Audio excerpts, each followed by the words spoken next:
Hello, I'm Captain John Cardaci, Vice Chairman of the FedEx Master Executive Council. Here with me today is Captain Stacy Horn, Chairman of our ASAP Committee. She's here to talk to us about the ASAP program. Good afternoon, Stacy. Good afternoon. How are you? I'm doing fine today. Okay, you know, we live in a world of acronyms. What does ASAP stand for? ASAP stands for Aviation Safety Action Program. It's a FAA-approved program that encourages voluntary reporting of safety issues or errors in order to prevent an incident or accident from occurring in the future. Okay, so let's get a little bit more into why would we have ASAP? What's the purpose, the spirit behind it? The spirit behind ASAP is basically to make our industry safer.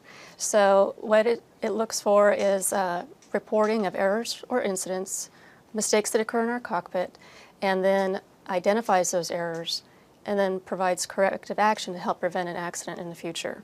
In exchange for the candidness of our pilots of what's going on in their cockpits, the program provides certain protective measures. Okay, they should have some protective features. Yeah, Yeah. I get that. So, Yeah. who's involved with it? Who's, you know, what makes up the program? The program consists of three parties, the three parties that are with our MOU, our Memorandum of Understanding, and those parties include the FAA, FedEx, and ALPA. Is it a get-out-of-jail-free card? Because you hear that all the time. It is not a get-out-of-jail-free card, although it can be perceived as such. We understand that mistakes happen. Humans make mistakes.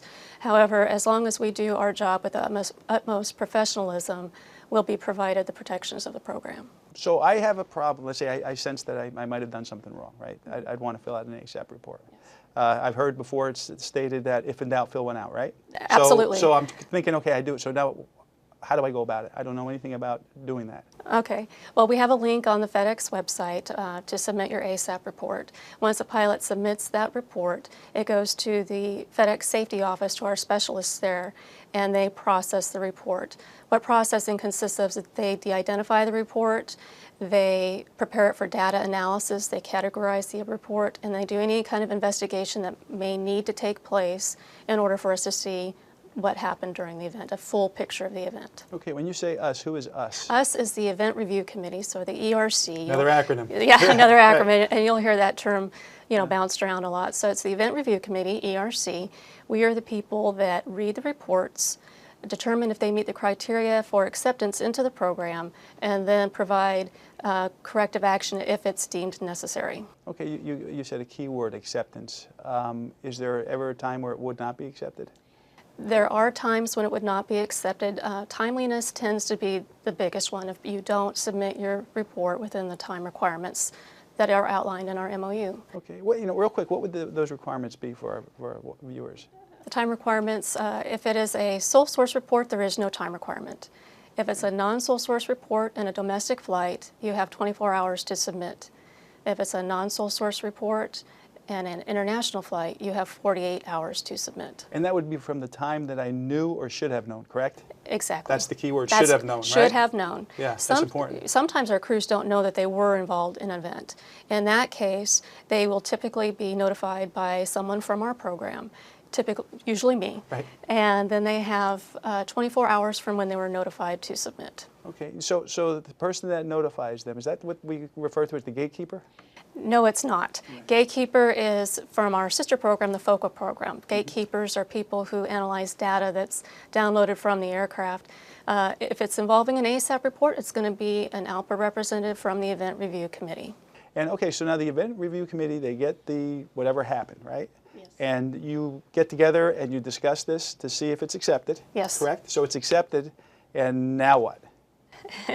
It's accepted, and then we determine whether there needs to be some corrective action in order to try to prevent the event from happening again or causing an incident or accident. All right, let's get back to corrective action in a minute, but I want to talk about the actual proceedings because I sat in on one, right? Yes. And I got to watch. Yes. And we have, like you said earlier, we have somebody from the association. Yes. You have somebody from the company, and then we have the FAA guy, right?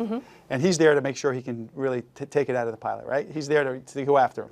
Actually, our FAA guy is pretty gentle. Yep. And actually, that's the point I want to make is because I was surprised he actually was working hard not to do something bad. They want to find out what the problem was. That's the whole... That's the whole reason for this program. Right. They want to identify these problems and come up with a fix for the problem. They're not there to hammer the pilots. Right, and that's something I got to say that I was really happy to see. It wasn't about the pilot as much as it was about the problem. Yes. And so now we've identified the problem, and now we're going to go with corrective action. Okay, explain to me that. Corrective action can be anything as benign as a phone call from the ERC representative or a letter saying, please reference a passage in the FOM. We just want to make sure that you understand how we want things to be done. To extra training for a crew member if we feel that it's necessary, to actual procedural changes at FedEx or within our airspace system. We have a wide range where we can play as far as determining and using corrective action. But the important thing about corrective action to know is that although we have a lot at our fingertips that we can use for corrective action, our MOU outlines very specific guidelines of how it can be administered. Okay, so is the corrective action, is it something that's, well, we'll just do this, or is there any benefit to that we're finding? There's a huge benefit. We've seen huge changes within our crew force, procedures at FedEx that have been changed, our recurrent training, and changes within our airspace system locally at Memphis. Stacy, you mentioned the sole source report, non-sole source. Can you explain that for our viewers? Sure. Our reports fall into two categories, sole source or non-sole source. So sole source report is an event that takes place where the FAA or the company would have absolutely no idea that this event took place if it weren't for the actual report being submitted by the crew members. So in other words, nobody knows about it but the people in the cockpit during that event. So you're just squealing on yourself. Exactly. For the safety effect, that will the benefit for those. For the benefit, right. yeah, exactly. Perfect. And a non-sole source report is an event or a report about an event that the FAA and FedEx knows about outside of the submitted report. So even if the report were not submitted, the FAA and FedEx would know that it took place. Okay. Sometimes we hear ATC, you think you made a mistake, and ATC says, don't worry about it. Should I fill out as ASAP? Absolutely. Yeah, absolutely, because we have something that we like to call the snitch machine. So even though it may not have been a problem for that controller, he has somebody auditing him and going back and looking at the tapes. And if they see that there was an infraction that took place, they will actually submit it to the FAA. And not only are the pilots now culpable, but the controller is as well. So now I believe we have a new program that just came on board, right, with the ASAP program. Yes, we do. And CISP. Can you explain to us what that's about? about? CISP, another acronym, is the Confidential Information Sharing Program. It's another MOU that we entered into with the Air Traffic Controllers Union. It allows our ASAP program and their ASAP program to share reports. It actually provides another piece of the puzzle, It right? does. It completes the picture of the event. How is the program working so far? It's working very well. We are communicating with ATC on a regular basis. They are actually coming to us for suggestions about how they can do things better.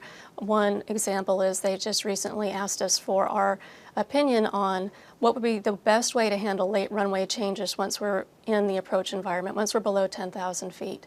Now, I can't guarantee they're going to take our advice on what we think the best procedures would be for our crews. However, at least the conversation is started with the people that I consider some of our best colleagues and allies in our industry. Without this program, these conversations would not even occur. I tell you, it's you know what, when it first came to us, we knew it would be as good as it is, and it's actually exceeding expectations. Would you agree? I agree. Yeah. What about a timeline for, I submit my ASAP, and how much time would go by before I find the final? Well, we only have 4 specialists in the FedEx Safety Office that process these reports for us or prepare them for the ERC. So it can take anywhere to about 30 days. We get 500 reports a month. So it takes a little bit of time. So if you don't get a response right away, don't fret over it too much. Sometimes these people go on vacation, so there's fewer people in the office. Sure. But it will get done, and if you ever have any questions about your report, feel free to call the FedEx Safety Office. They'll put you in touch with the specialists that work within that program. Okay. Is there anything else that you'd like to say that I missed through this conversation? Absolutely, and that is to remember that the ASAP program is not just a program for protection against a certificate, or if an error occurs where you think it's a rule or a regulation violation. This is a safety program for anything that you feel is unsafe. FedEx is a data-driven airline. If you want to see a change done, we have to present the data to support that change. This is a data collection tool for us, and I think we should use it. Well, I tell you what, I agree 100%. So thank you very much for your time. And thank you for watching. For more information, please visit fdx.alpa.org, or contact your block rep. We'll see you soon.